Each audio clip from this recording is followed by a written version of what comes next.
The rain had been falling since morning, soft, steady, and patient. It tapped against Emma Carter's kitchen window as she stood there, staring out at the quiet street beyond.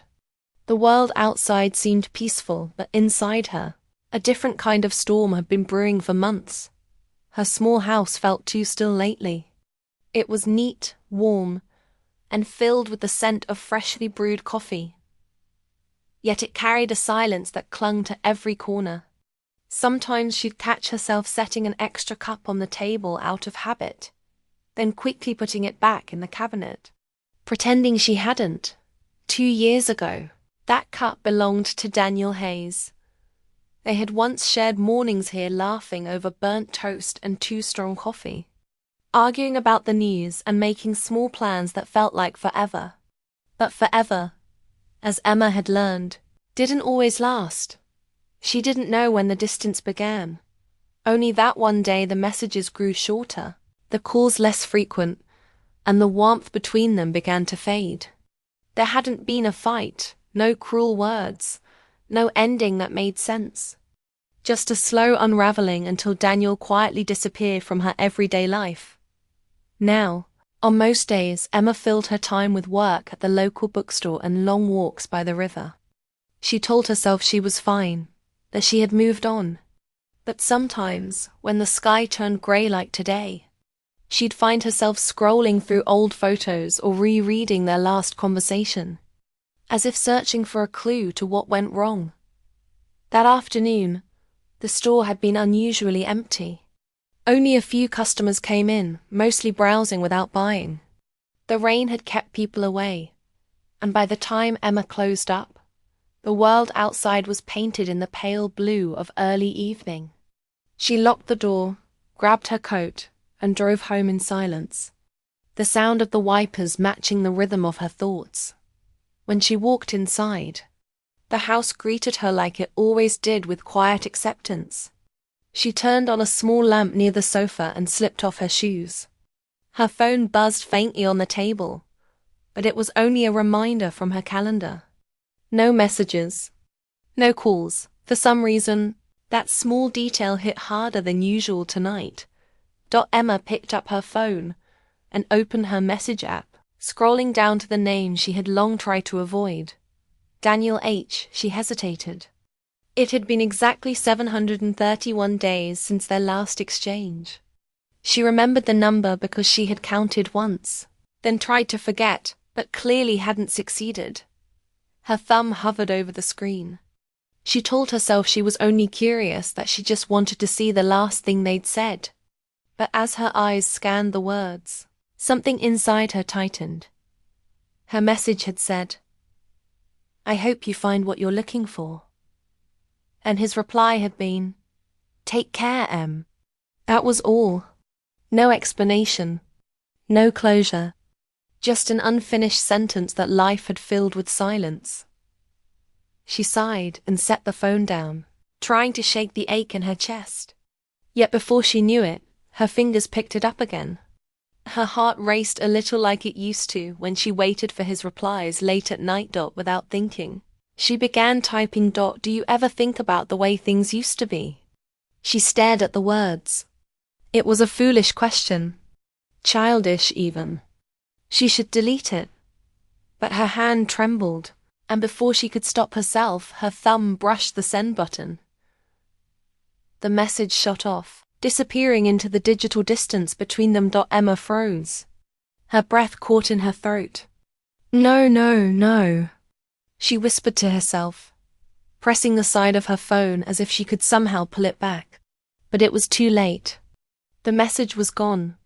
For a few seconds she stood there, heart pounding.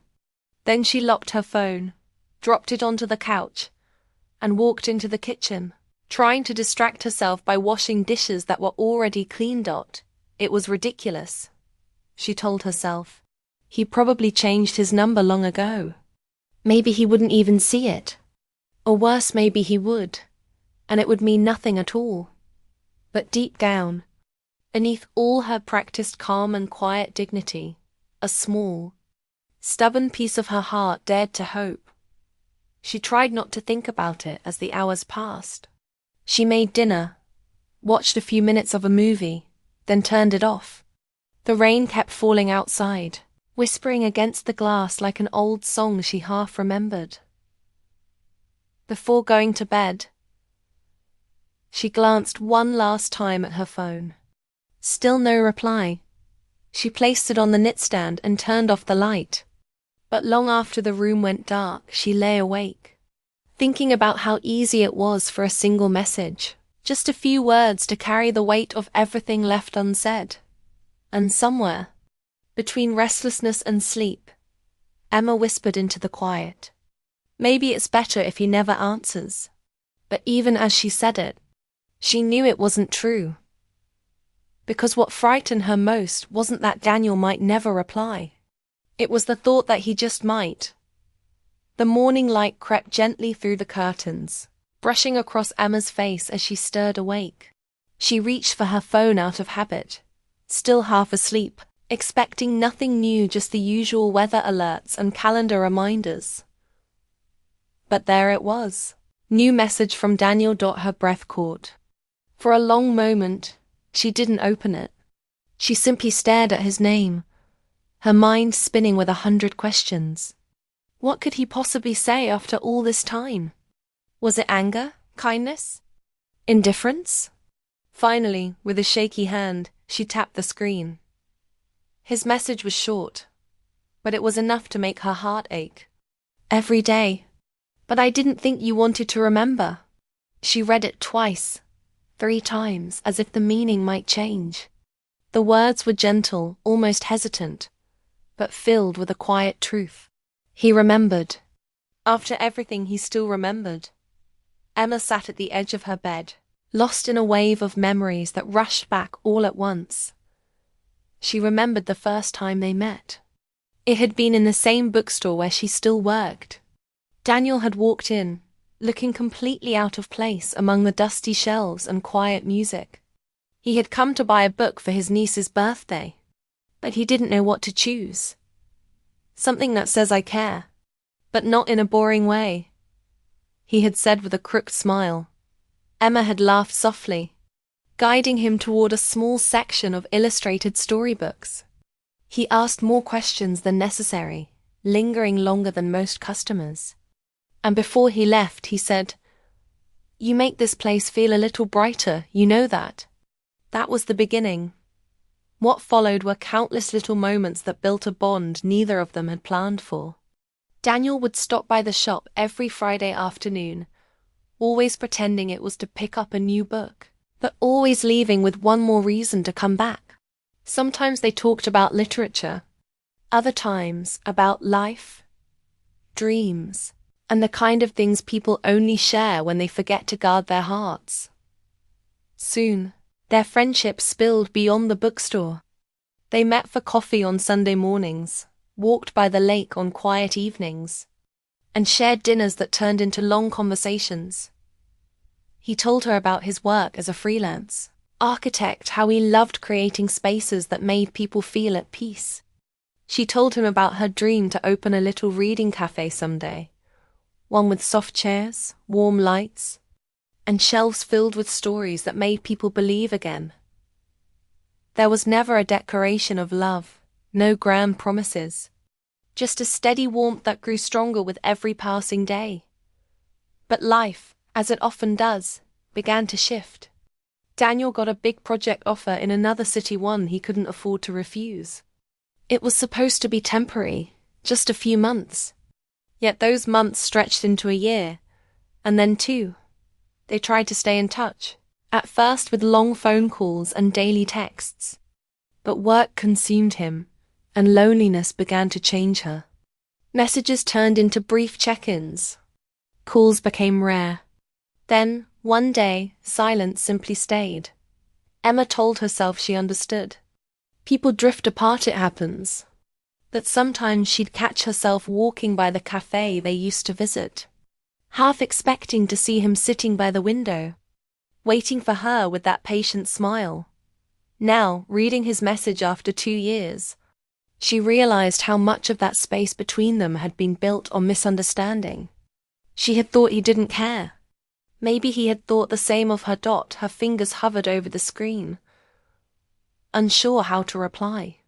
What could she possibly say that wouldn't sound foolish or too late?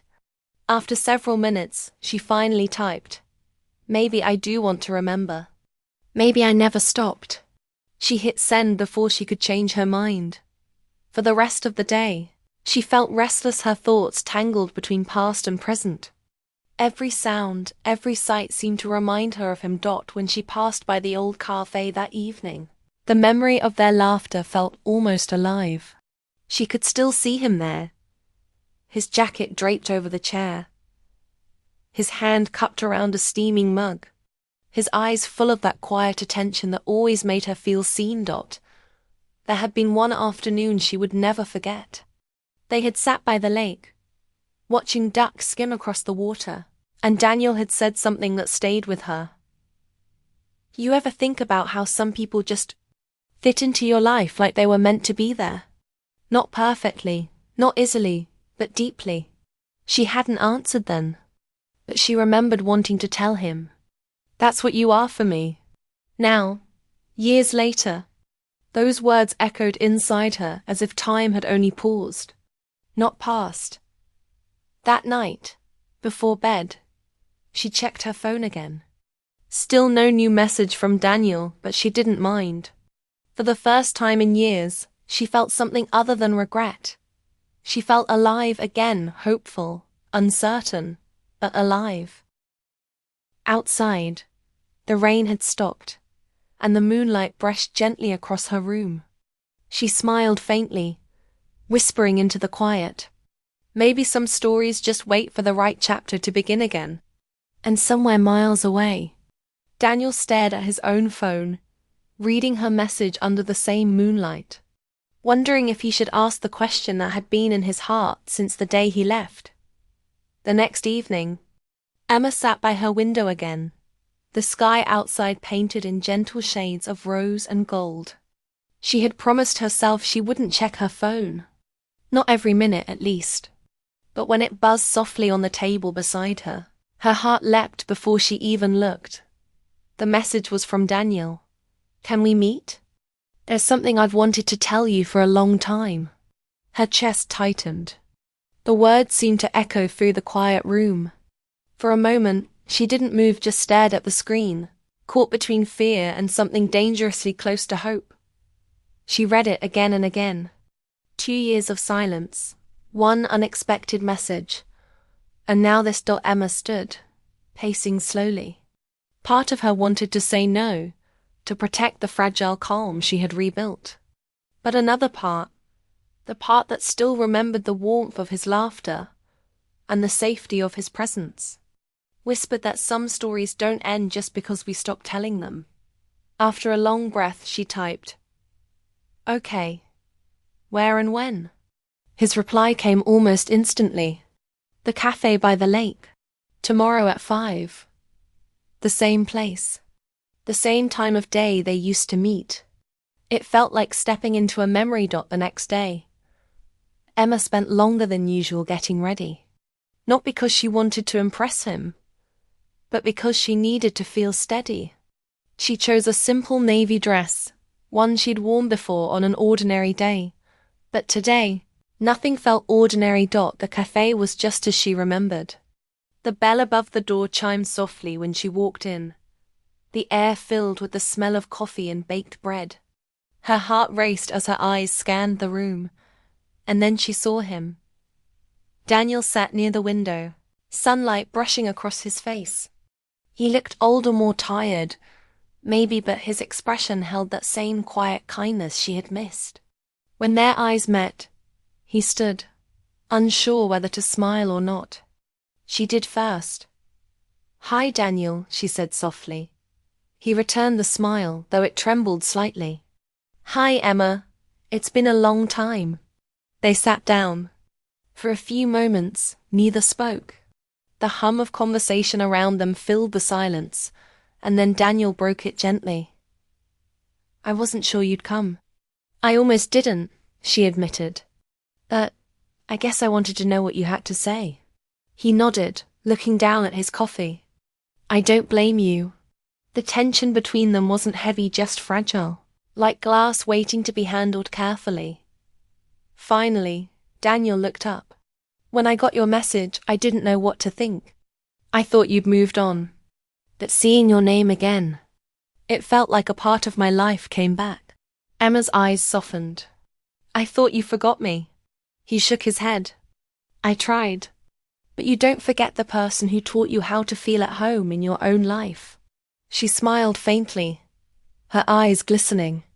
You always did know how to say things that stay with me. For a while, they talked like old friends catching up on small things. His new projects, her work at the bookstore, mutual friends. But beneath their calm words was something unspoken, pulsing quietly through each pause. When Daniel mentioned his mother, his tone shifted. She passed away last year, he said softly. That's partly why I disappeared. I thought I could handle it alone. Emma's hand instinctively moved closer to his on the table, though she didn't touch him. I'm so sorry, Daniel. I didn't know. He smiled sadly. I didn't want you to. I didn't want to drag you into my grief. You didn't drag me anywhere, she said gently. I would have stayed, you know, even if it was hard. He looked at her, then really looked. That's what I was afraid of. You're the kind of person who stays, Emma. I didn't want to make you wait for someone who wasn't sure he'd ever be ready again. Her eyes filled with quiet understanding. You thought leaving was kinder. I did, he whispered. But it turns out, silence hurts worse than the truth. The weight of those words lingered between them. Emma leaned back slightly, her heart full but calm. Maybe we both made mistakes trying to protect each other. He nodded slowly. Maybe we did. Outside the window, the lake shimmered under the setting sun. The same lake where they had once walked. The same place where laughter had turned into love. As they sat there, years seemed to dissolve. They weren't two people trying to fix the past anymore.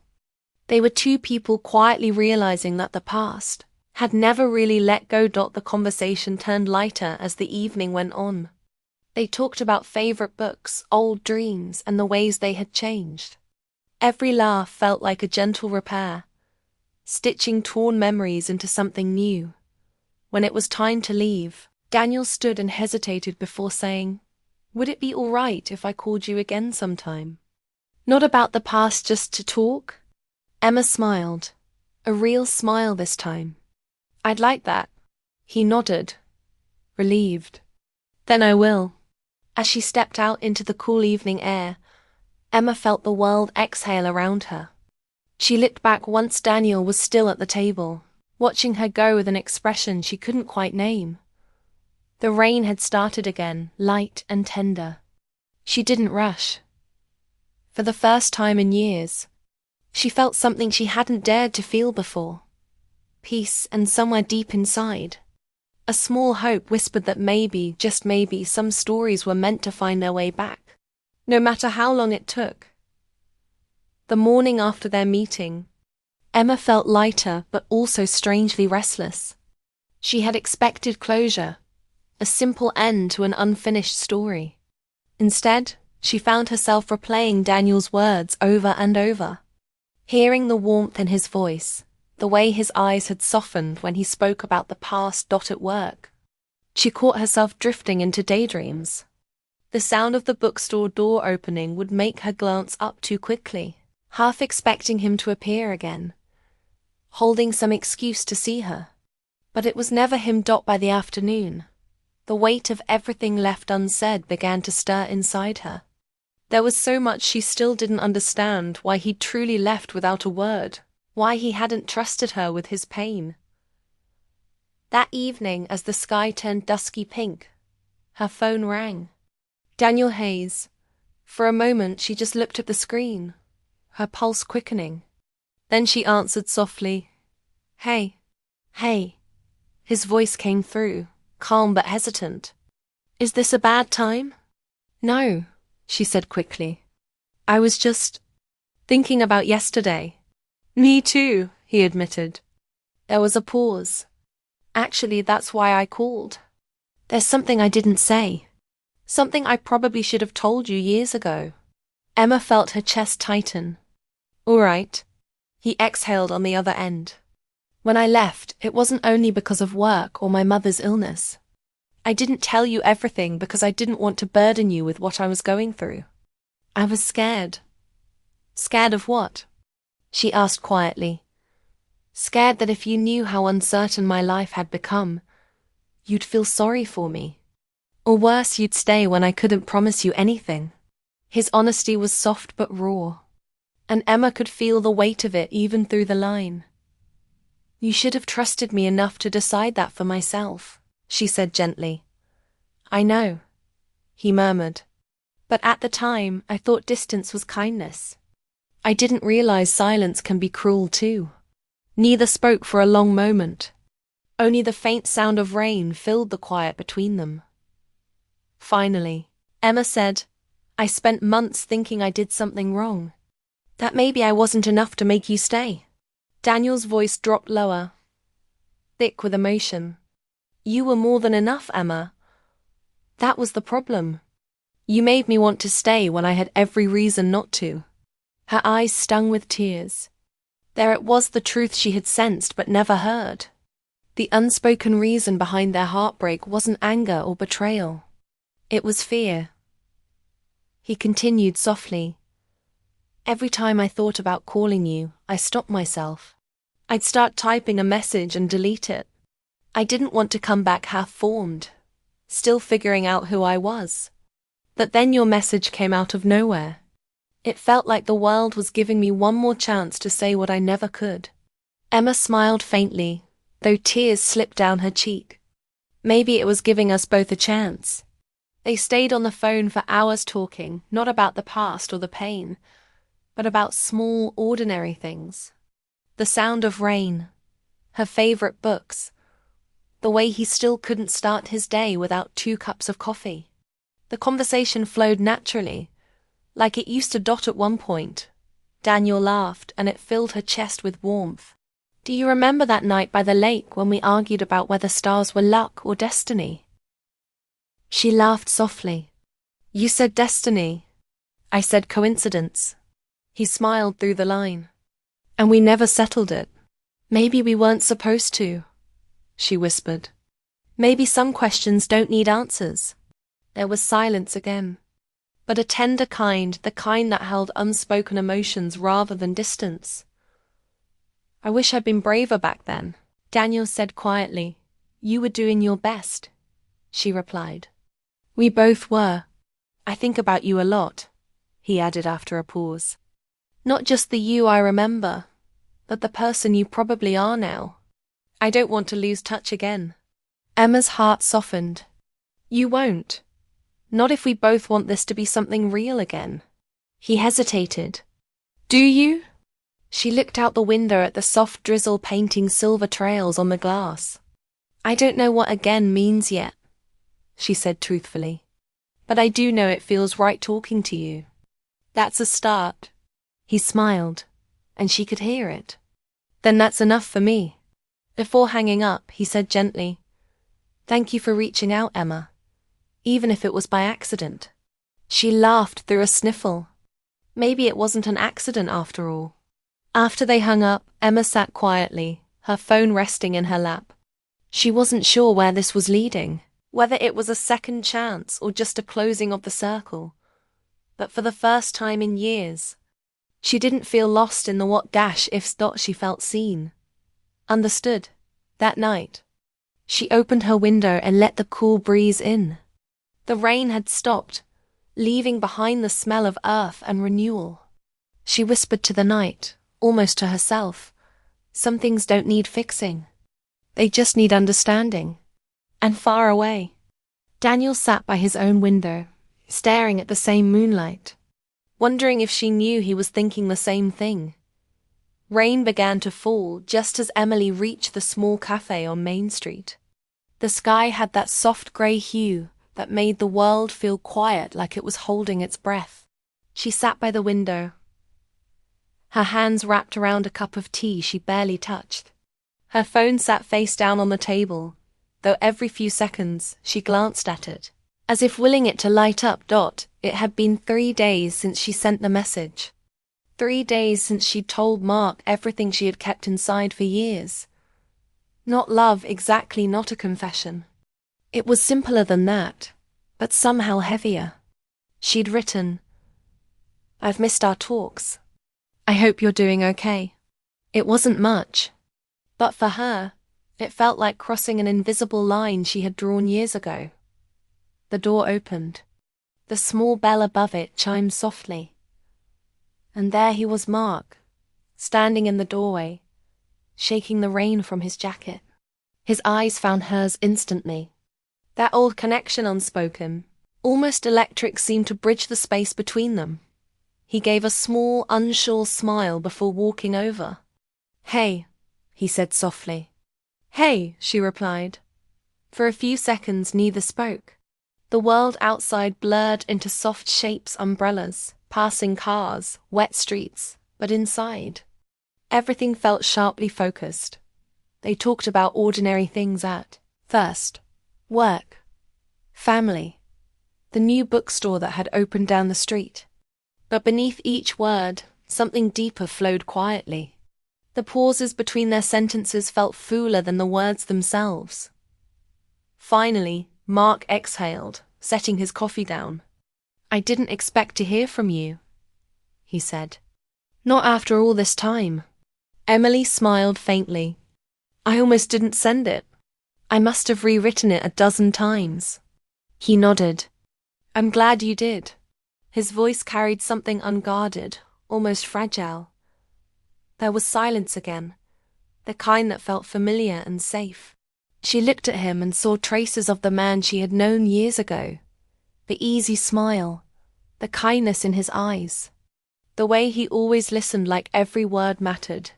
"I used to think about what went wrong," she said quietly. "How we drifted. Maybe it was timing. Or maybe we were just afraid to say what we really felt." He looked at her for a long moment, then said, "Maybe both." A soft laugh escaped her. "We were young and too careful. We never wanted to ruin the friendship. And so we never really had the chance to see what it could have been," he said, finishing her thought. Their eyes met again, this time with a kind of peace. It wasn't regret exactly. More like understanding. Emily looked down at her hands. "Do you ever wonder if things have been different?" "All the time," Mark admitted. "That maybe things happened the way they were meant to. Maybe we needed to lose touch to find our way back differently." His words hung in the air, warm and steady. Something in her heart loosened. For the first time in years, the weight she carried seemed lighter. The rain outside softened to a drizzle. Light began to break through the clouds, glimmering faintly on the wet pavement. Mark looked out the window and smiled. "You know, this cafe used to be that old record store we loved." "I remember," she said. "You bought that scratched-up vinyl just because I said the cover was pretty." He chuckled. "It sounded awful, but it was worth it." That laughter, that ease, it felt like coming home to something she didn't realize she still missed. After another quiet pause, Emily asked, "What happens now?" He hesitated. "I don't know, but I'd like to stay in touch.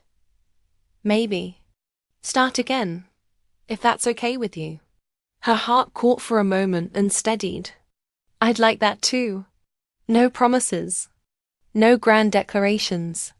Just two people, older now, a little braver, a little wiser, choosing to open the door again, even if just a little." As they stood to leave, Mark reached for his coat, then looked at her. "That message you sent," he said softly. "It really did change everything." She smiled, her eyes warm. Funny how a few words can do that. They stepped outside into the soft rain, walking side by side. The street glistened beneath the soft afternoon light. And though nothing had been said about love or the past, both felt something new, something hopeful beginning quietly between them. For Emily, it wasn't about what they had lost. It was about what they'd found again.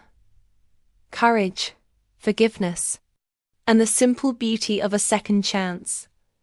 And as she glanced over at him, she knew that sometimes the smallest message can carry the biggest truth, that it's never too late to reach out, never too late to begin again.